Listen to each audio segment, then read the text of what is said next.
everybody, and welcome back to the Halo Chronicle. Today's video is part 3 in my First Strike series.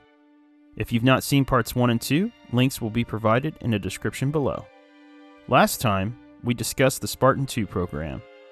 Chief Petty Officer Franklin Mendez was put in charge of molding the 75 Spartan recruits into super soldiers. Through years of mental and physical exercises, the Spartans were honed into a lethal force. To further enhance them, the 75 candidates were put through a series of risky physical augmentations.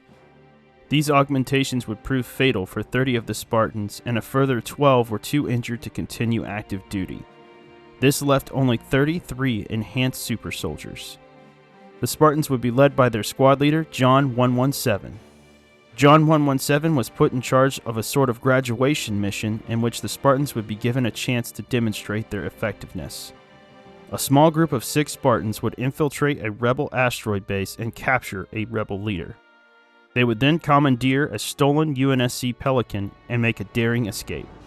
This final test not only demonstrated the effectiveness of the Spartans, it gave humanity a new weapon, which would become of utmost importance in a new conflict still to come. Now that we've recapped last week's episode, let's jump into today's video. On an outer colony world called Harvest, humanity would come face to face with a new, more powerful threat.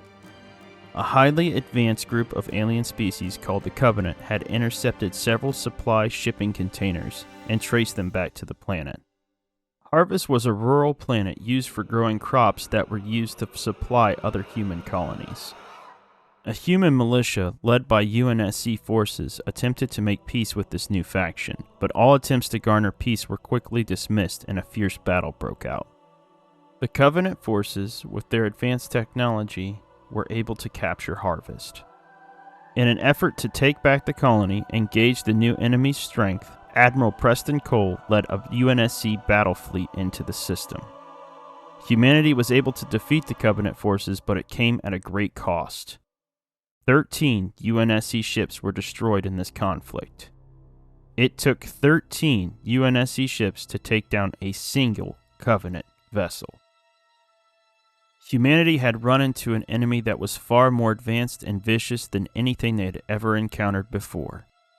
To combat this new threat, the UNSC decided to deploy the Spartans, but before they could be deployed, they would need one last vital resource: a new weapon that could further amplify their strength. This weapon would be called Project Mjolnir. To equip this new weapon, Dr. Halsey would need to take the Spartans to the Damascus testing facility on planet Chi Ceti 4. While en route, the ship carrying the Spartans was attacked by a Covenant ship. These two ships would engage in a heated battle. The UNSC ship hit the Covenant ship with everything it had. They used Archer missile pods, a magnetic accelerated cannon or MAC gun, and even a nuclear device, but the Covenant ship remained intact. After the use of the nuclear device, the Covenant ship retreated slightly and gave the Spartans the time they needed to land a dropship on Chi Ceti 4. The UNSC ship then retreated in an effort to draw the Covenant away. The Spartans would enter the Damascus testing facility and find dozens of suits of armor. These suits would be called Mjolnir. These suits were specifically designed to be used by the Spartans. They would further amplify all of the Spartans' physical abilities, turning them into a far more lethal force.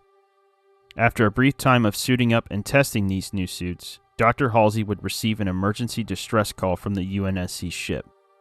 The captain would advise that the Covenant ship was moving on an intercept course and preparing to re-engage the UNSC vessel. The Spartans and Dr. Halsey would take a Pelican into space to meet up with the UNSC ship.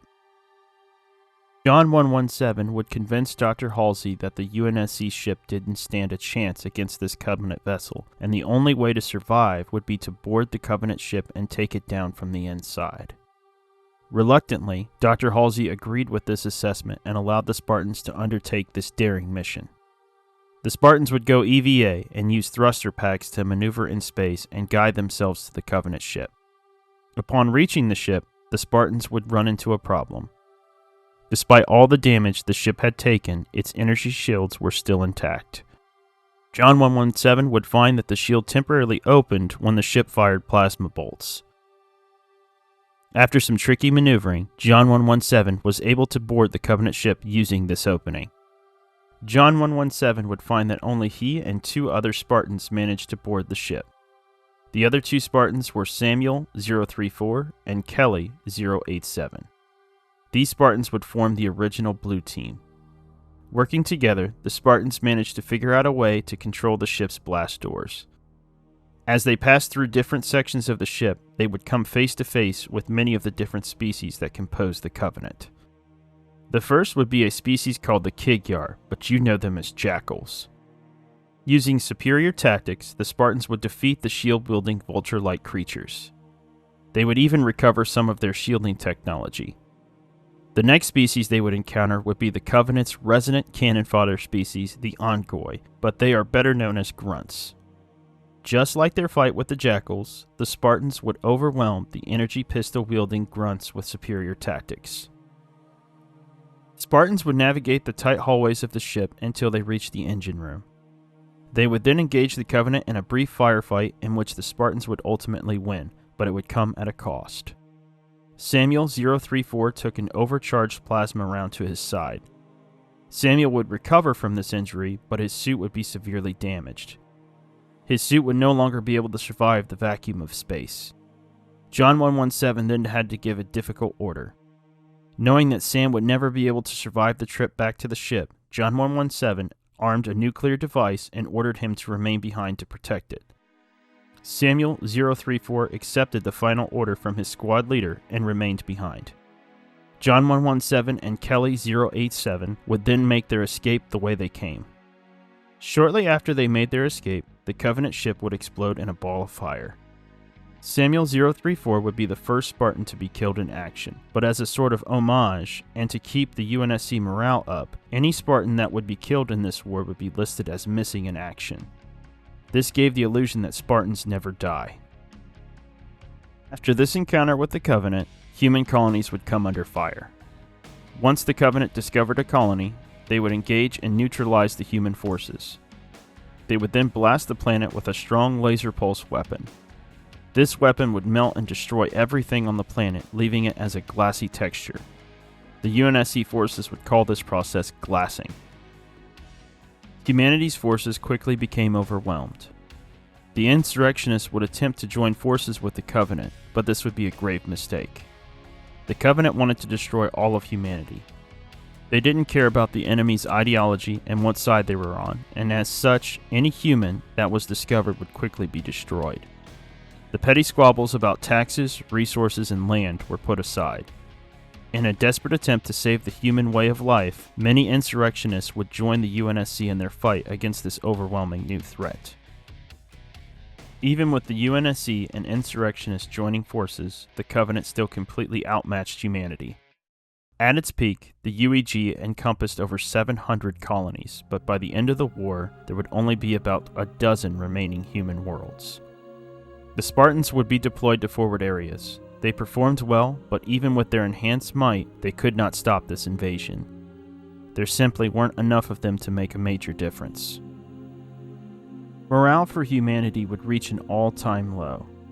Many believed it was a matter of time before the Covenant completed their vicious campaign. With that in mind, the top UNSC brass became increasingly desperate. To help restore some of the morale, the UNSC knew that it would need a complete and total victory. Little did they know that one of their commanders would start a battle that would give them the opening they needed. That commander's name was Jacob Keyes.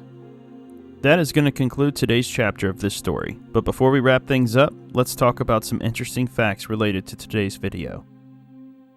Samuel has never left the Master Chief's mind. In Halo Infinite, Samuel is referenced in an Easter egg. The code that the Master Chief uses to enable the AI countermeasure software is Samuel. In other Halo books, the Master Chief remembers and thinks about Samuel often. Samuel 034 and Kelly 087 being the only 2 Spartans to make it inside the Covenant ship was not surprising to John 117. These 3 Spartans had worked together as a squad since the beginning. They were assigned to work together on the playground back in boot camp. It was with these 2 Spartans that John 117 would learn the value of teamwork. At this point in the story, humanity actually knew very little about the Covenant. In fact, humanity had not encountered many of the Covenant species, such as the Lagolo, aka the Hunters, the Yanmei, aka the Drones, and the Huragok, aka the Engineers. Many of these species wouldn't be revealed to humanity until they engaged with them in combat. Thank you for watching today's video. If you are enjoying this content, please don't forget to like, share, and subscribe for more content. Next week's episode will detail humanity's growing desperation and the Battle of Sigma Octanus IV. Thanks again for watching, and I will catch you all in the next one.